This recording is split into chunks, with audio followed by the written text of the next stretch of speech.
আমার পিছনে একটা মালয়েশিয়ার ভিসা দেখতে পাচ্ছেন। কয়েকটা ইম্পর্টেন্ট টিপস দিচ্ছি যারা কলিং ভিসায় মালয়েশিয়া যাবেন তাদের জন্য পূর্ব প্রস্তুতিটা কী হওয়া উচিত এবং কীভাবে বুঝবেন যে আপনি কোনো ঝামেলায় পড়তেছেন না। ভিডিওটা প্লিজ শেষ অবধি দেখবেন। এইটা যারা মালয়েশিয়াতে কলিং ভিসায় যাবেন 2025 সালে আপনাদের প্রত্যেকের জন্য উপকার আসবে। হ্যালো এভরিওয়ান, আসসালামু আলাইকুম। রাকিব খান ফ্রম টিগল। Welcome to the new video. দেশ এবং দেশের বাইরে যারা আমাকে দেখতেছেন আশা করি সকলে অনেক অনেক বেশি ভালো আছেন। আমার জন্য দোয়া রাখবেন। যারা সাবস্ক্রাইব করছেন আপনাদের প্রতি অনেক বেশি কৃতজ্ঞতা এবং ভালোবাসা। যারা করেন নাই, যদি আমার ভিডিওসগুলো ভালো লাগে please do subscribe our channel. আমরা কিন্তু একজন প্রবাসীকে সম্পূর্ণ বিনা খরচে দেশের বাইরে পাঠাবো। যেটা করতে হবে, আমাদের চ্যানেলটাকে লাইক কমেন্টস অ্যান্ড শেয়ার করে দিবেন, সাবস্ক্রাইব তো করবেন ডেফিনেটলি ইনশাআল্লাহ। যে কোনো একজন ভাগ্যবান সম্পূর্ণ বিনা খরচে দেশের বাইরে যেতে পারবেন। মালয়েশিয়ার কলিং ভিসা নিয়ে আমি কয়েকটা ইম্পর্টেন্ট তথ্য বলতেছি, যেটা আপনাদের আমি রিসেন্টলি এই প্যারাটা খাইছি। বিশেষ করে আমাদের কাছে যারা পাসপোর্ট সাবমিট করছেন আপনাদের কাছে আমি রিকোয়েস্ট করবো এই কাজটা একদম সবার আগে করবেন। ট্রেনিং করে ফেলবেন 2 মাসের, 3 দিনের যে ট্রেনিংটা এটা করে ফেলবেন। দেখেন সময়সীমা খুব সংক্ষিপ্ত থাকে মালয়েশিয়ার ক্ষেত্রে। লাস্ট মোমেন্টে যেটা হয়, কলিং হয়ে গেছে কিন্তু ট্রেনিং হয় নাই, ফিঙ্গার হচ্ছে না। আজকে আমাদের বেশ কিছু ম্যান পাওয়ার হয়ে গেছে।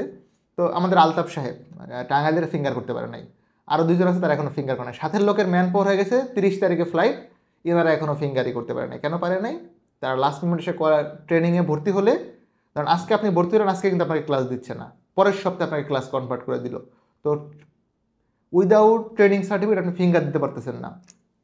প্লাস মাইনাস 1 সপ্তাহ বা 2 সপ্তাহের গ্যাপ, এই 15 দিন অনেক লম্বা একটা সময় সত্যি কথা বলতে। যেহেতু মালয়েশিয়ার ইস্যুগুলো খুবই শর্ট টাইমে মানে ফ্লাইট তুলতে হয়, দ্যাটস আমি রিকোয়েস্ট করবো, যদি আপনি ডিটারমাইন হন যে আমি মালয়েশিয়া যাচ্ছি, ভালো এজেন্সিতে সাবমিট করে ফেলছেন, প্লিজ ট্রেনিংটা করে ফেলেন। 3 দিনের যে ওরিয়েন্টেশন প্রোগ্রাম, এটার জন্য 200, 250 বা 300 টাকা লাগে। আপনি ট্রেনিং করে ফেলে এটার মেয়াদ থাকে 6 মান্থ। 6 মান্থ অনেক সময় মালয়েশিয়ার জন্য। 6 মান্থ আপনার লাগবে না যেতে, যদি সঠিক এজেন্সির মাধ্যমে আপনার কলিং প্রসেসিং হয়। 1 থেকে 1.5 মাস, ম্যাক্সিমাম 2 মাসের মধ্যে আপনার ফ্লাইট চলে যাবে।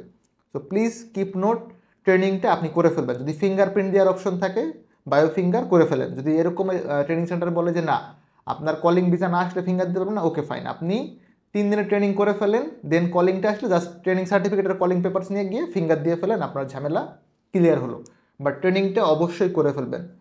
মেডিকেলের যে ইয়াটা, আপনি মেডিকেল করেন হচ্ছে যে কোনো সেন্টার থেকে যেটা গভর্নমেন্ট অথরাইজড, মানে সরকারি স্বীকৃতিপ্রাপ্ত মেডিকেল সেন্টার, বৈধ মেডিকেল সেন্টার, এবং যাদের রিপোর্টটা অনলাইনে পাওয়া যায়। বাংলাদেশে অনেক জায়গায় এখন অনেক মেডিকেল সেন্টার যাদের হয়তো লাইসেন্স আপডেটেড না, তাদের রিপোর্টটা সঠিক না বা অ্যাপ্রুভ না, অথবা অনলাইনে নাই। আপনি ওই মেডিকেল থেকেই মেডিকেল টেস্টটা করেন, যেই মেডিকেল থেকে মেডিকেল করলে রিপোর্টটা অনলাইনে পাওয়া যায়, একটা বৈধ মেডিকেল চেক আপ সেন্টার, আপনার যেটা ভাল লাগে। তবে অবশ্যই খোঁজ খবর নেবেন যেটা বৈধ মেডিকেল সেন্টার কিনা এবং রিপোর্ট অনলাইনে সাবমিট করতে পারে কিনা। মালয়েশিয়ান কেউ যেন চাইলে আপনার রিপোর্টটাকে অনলাইনে সার্চ করে খুঁজে বের করতে পারে, এটা কিন্তু অবশ্যই নোট রাখবেন, আদারওয়াইজ আপনার ভিসা হবে না। মেডিকেল রিপোর্টটা অনলাইন আছে কিনা এটা চেক করবেন এবং ভালো সেন্টার থেকে করবেন। নাম্বার 2 হচ্ছে অবশ্যই আপনার ট্রেনিংটা করে ফেলবেন, কান্ট্রি মালয়েশিয়া উল্লেখ করে। সার্টিফিকেটটা যখন অনলাইন হবে এটা চেক করবেন যে আমি ট্রেনিং করলাম, সার্টিফিকেট অনলাইন আছে কিনা। আপনি ট্রেনিং করলেন, সার্টিফিকেট অনলাইনে নাই, তাহলে কিন্তু একটা প্যারা হবে। ফিঙ্গারপ্রিন্টের ক্ষেত্রেও সেম ইস্যু, যখন ফিঙ্গার দিচ্ছেন ফিঙ্গারটা অনলাইন আছে কিনা চেক করবেন। চেক ছাড়া যদি ফিঙ্গারপ্রিন্ট হয়, অনেক সময় সে ফেইলুয়ার, ফটো আসে না, নাম্বার ভুল হয়েছে, পাসপোর্ট নাম্বার ভুল, নাম ভুল, বাবার নাম ভুল, আপনার কিন্তু ভুল ম্যান পর হবে, আপনি কিন্তু একটা বিশাল বড় ঝামেলার মধ্যে পড়বেন। কিপ নোট, আপনি ফিঙ্গারপ্রিন্ট দেওয়ার পরে অবশ্যই চেক করবেন। প্রত্যেকটা ডেটাই এখন চেক করা যায়, আপনি চেক ছাড়া ফিঙ্গারপ্রিন্ট দিলে কিন্তু একটা বাস খাবেন, এটা ফর শিওর থাকেন। সুতরাং ফিঙ্গার হওয়ার পরে, ট্রেনিং হওয়ার পরে চেক করবেন যে নাম, পাসপোর্ট নাম্বার, বাবার নাম সব কিছু ঠিক আছে কিনা, ফিঙ্গারের পরে চেক করবেন। যখন কলিং হবে আপনার এজেন্সি আপনাকে বলবে যে কলিং হয়ে গেছে, কলিংটা চেক করবেন। কলিং চেক করার জন্য অনেকগুলো সার্ভার আছে, তার মধ্যে একটা আছে আমি যেটাতে চেক করি অলওয়েজ, খুবই পপুলার সার্ভার, ওটার নামটা আমি ফ্লাই কেয়ার রিসেন্টলি কেন দেখলাম এতে সার্ভার কাজ করে না। আগে যেটা ছিল ফ্লাই কেয়ারে ঢুকে আমি খুব আরামসে চেক করতে পারতাম, অথবা গুগল প্লে স্টোরে একটা অ্যাপস আছে যেটা যেটা হচ্ছে আপনার মালয়েশিয়ান কলিং ভিসা চেক লিখে সার্চ দিলে আপনি পেয়ে যাবেন। সো কিপ নোট, আপনি হচ্ছে ওইখান থেকে ভিসাটা চেক করছেন, এই যে এটা অ্যাডভান্সে দিয়ে আসতেছে না, কোনো একটা রিজনের প্রোটেকশন চাচ্ছে। সো আপনারা ওই এটা লিখে সার্চ দিবেন, মালয়েশিয়ার কলিং ভিসা চেক একটা অ্যাপস আছে, ওইখানে পাসপোর্ট নাম্বার দিয়ে সার্চ করবেন। কলিং হলে সেটাও চেক করবেন, ই ভিসা হলে সেটাও চেক করবেন, দুইটা জিনিসই চেক করা যায়। কলিং এবং ই ভিসা চেক করবেন, এই জিনিসটা যেন নিজ দায়িত্বে করে নেন।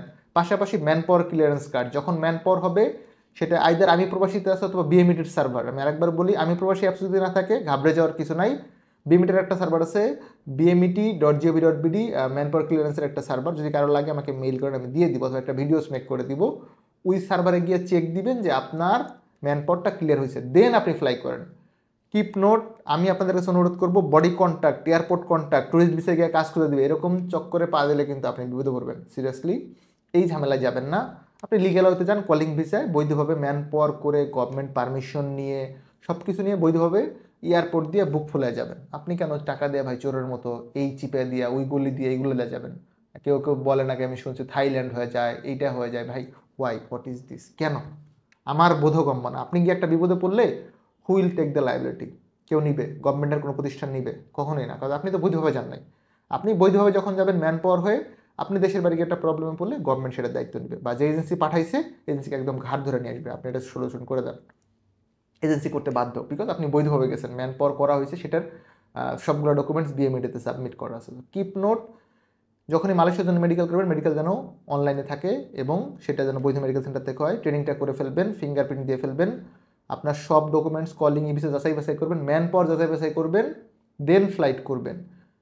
প্লান্টেশন সেক্টরের জন্য শুধুমাত্র এখন ভিসা হচ্ছে মালয়েশিয়ার, আদার্স সেক্টরের জন্য কোনো ভিসা হচ্ছে না। এটা আপনারা যাচাই বাছাই করেন, প্রয়োজনে হাই কমিশনে মেল করেন, বাট কোনো প্রতারণার ফাঁদে পা দিয়ে আপনার এবং আপনার ফ্যামিলির লাইফ নষ্ট করেন না।